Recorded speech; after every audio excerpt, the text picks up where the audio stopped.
Hello, my beautiful viewer. After the Halloween update dropped for Dandy's World and getting to play Sylvester for the first time, something popped up on my head, and it was how awful it was to play him. It was realizing how difficult it would be to play him without a team because of his stat spread and lack of an ability. And it plunged me into a miniature rabbit hole of how other tunes fall under the same issue, so I introduce you to the discussion of Now, what is a team-dependent tune? A team-dependent tune in my eyes is a tune that suffers from two distinct issues that sometimes can be both, lacking self-sufficiency within their stat spread and lacking self-sufficiency within their ability. So, for example, Boxin is a tune whose ability suffers when he's without a team or in a run with a low amount of players. Roger is a tune whose stat spread lacks self-sufficiency, making him vulnerable to what would be harmless twisteds and mains. And Sylvester suffers from both of these issues. And it's really unfortunate because I enjoy Sylvester's design a whole lot, but his abysmal speed stat leaves him vulnerable to so many twisteds because he'll need to use a whole lot of stamina just to lose the twisted's attention. Not to mention his awful speed will definitely get him in trouble during panic if he's not properly positioned. And do you want to know the best way to keep Sylvester out of harm's way in extracting machines? No, it's not running dog plush and speedy shoes, it's by having a semi-coordinated team with the distractor. Then and only then will Sylvester be self-sufficient with machines, since all he has to worry about is just making it to the elevator. If Sylvester had an ability to make up for his abysmal speed or vulnerability, then he'd be alright and would definitely be someone I'd consider using for solo runs. But unlike his sister Connie, he doesn't get to disappear from twisteds. Instead, he's forced to try to outrun them with a puny extra heart.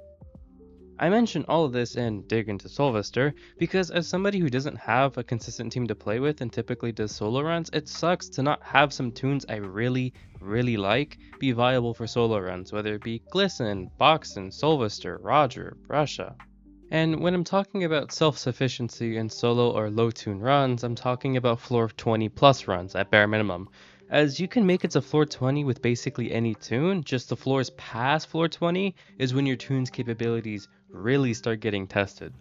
But to add some contrast, let me mention a couple of other tunes who are self-sufficient, for we have Yata, Louie, V, Finn, Tegan, Tisha, Flight, and I can mention many more, but to keep things brief, these aforementioned tunes are self-sufficient because of their wonderful stat spread or ability, which is why it's pretty common to see solo runs to high floors with Yata or Louie. But at the end of the day, Dandy's World is designed with the idea of team play being at its core, hence tunes like Sylvester, Glisten, Ginger, and Pebble exist. And I can respect that. Just all I want is for the solo runners of this game to be given a little more freedom with who to play and what can be brought outside of just using Yata, Louie, and Pebble within their solo runs, and Shelly and whoever else in their low player runs as well. As it's not fun for everyone or intriguing because it's not for me, and I know that I'm not alone when I share that sentiment. But what do you think? Do you think team-dependent tunes should keep being made, or would you rather they get changed in a way that makes them more self-sufficient and reliable? Let me know, as I'd love to hear your thoughts and opinions on this discussion and matter. Oh, and one last thing, I have a Q&A being hosted by me in my community section, so in case you wanted to ask me something, feel free to comment down there. Otherwise, I'll be returning back to video editing. I'll see you in the next one, my dear viewer. You have a good day now.